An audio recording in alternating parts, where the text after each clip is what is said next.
Lifateur, you've presented a report on human rights in Morocco today. How does this differ with other reports you've produced?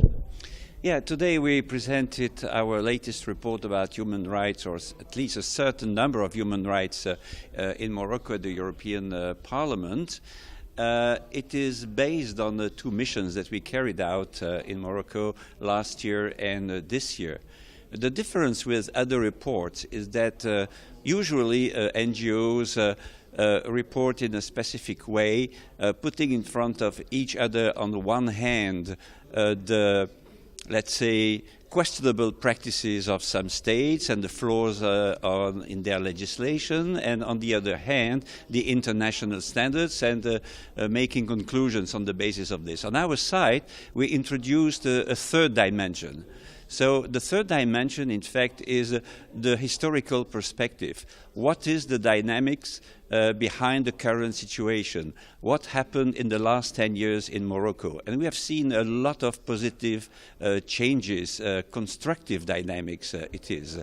First with the revision of the constitutions in 2011, and 1 year later putting in place the Conseil National des Droits de l'Homme, so the National Council of Human Rights, that is really the driving force in Morocco behind all the positive changes in terms of human rights. I must also stress that the new constitutions provided for the equality between men and women in all areas. Of course, in practice, some progress is needed. And this is also what we stress in our report. There are positive achievements, but there are challenges ahead and things that still need to be changed.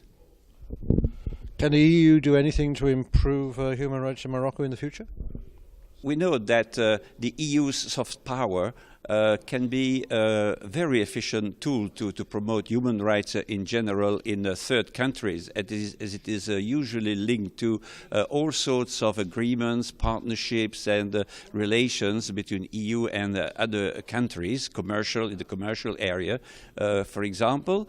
I think that the EU has already been instrumental in the promotion of human rights in Morocco. And in the near future, it should certainly go on and enhancing, upgrading its influence, the influence of its soft power, to help the civil society organizations and also the National Council for Human Rights, which is independent from the political powers in Morocco, in their fight for better human rights, for advancement in human rights, and especially women's rights, where there is still a lot to do, despite quite positive decisions that were taken recently. For example, criminalizing violence against women. That's a very positive point. In the recent past as well, women got the right, better rights to divorce. Also, they don't need a male guardian, etc., etc. So, in these questions and also other, let's say, taboo issues like the rights of LGBTI people or the death penalty, the EU can certainly provide assistance and share its experience with Moroccans. And finally, you're fairly confident then that Morocco is traveling in the right direction?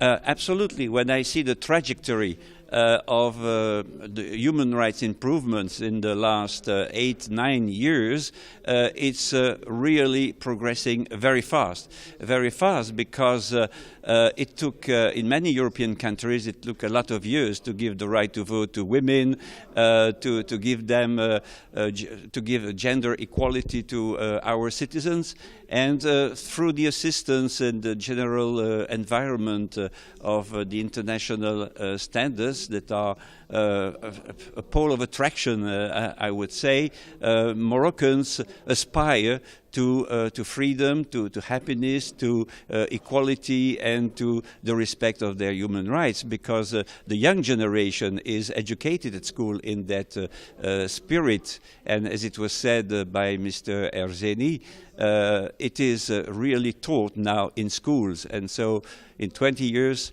most of the students will want their rights to be respected.